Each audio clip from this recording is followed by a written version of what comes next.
Imagine sprinting across your grandpa's manicured lawn, just in time to see three goons in knockoff uniforms slamming the old man against a gleaming white van, barking about federal housing violations like they're auditioning for a bad cop show.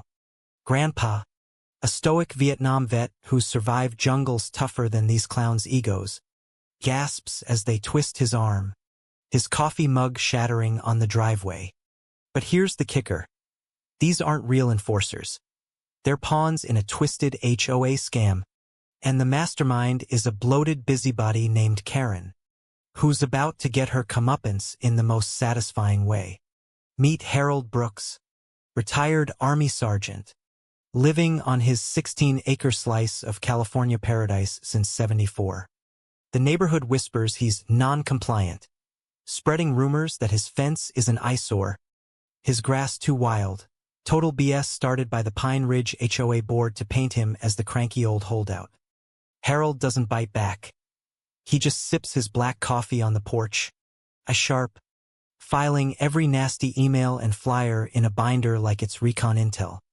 Deep down, he's mapping their every slip-up, waiting for the fools to overplay their hand.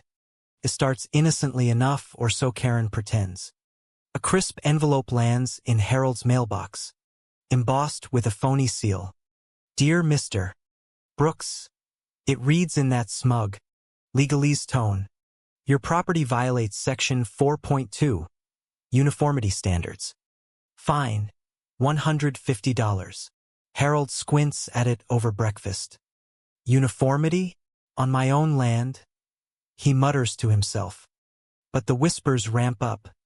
Neighbors side-eye him at the mailbox, thanks to Karen's Facebook posts about maintaining community values. She shows up one afternoon, all smiles and clipboard, her double chin quivering with fake concern. Harold, we're just ensuring order for everyone's sake. She coos, eyes darting to his barn like it's a crime scene. That oak tree? It's blocking views, non-compliant. Harold nods politely, says nothing, but notes her shaky voice when he asks for the state code. She stammers. It's policy, and scurries off, her SUV peeling out like she's late for a power trip. The pressure cooker heats up. Letters multiply like rabbits. $300 for structural inconsistency.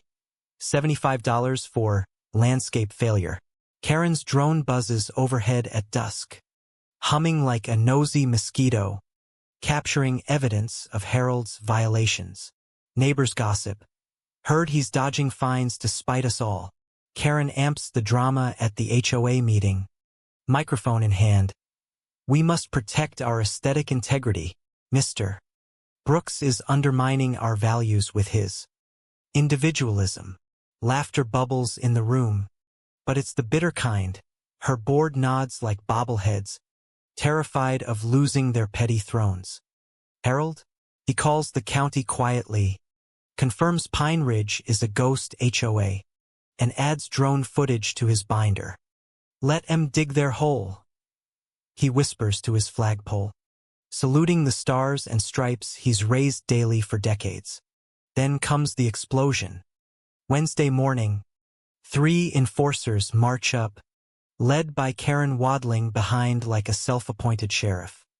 You're under mandatory compliance removal, the big one barks, zip-tying Harold's wrists as Karen nods approvingly. This is for the greater good. Harold, think of the property values, she chirps, her face flushed with ridiculous authority.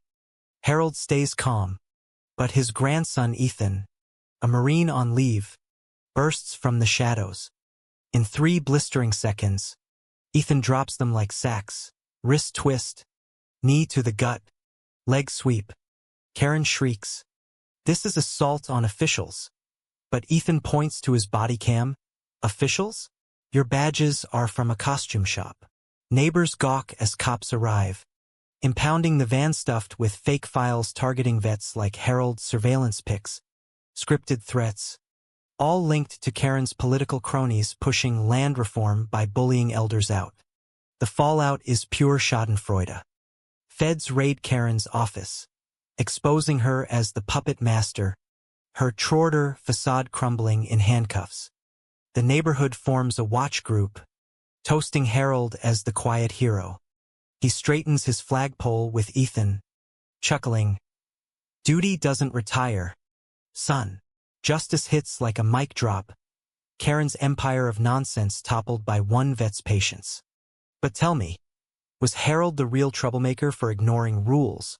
Or was Karen just a bloated bully hiding behind bylaws? Who's the villain here? Drop your take below.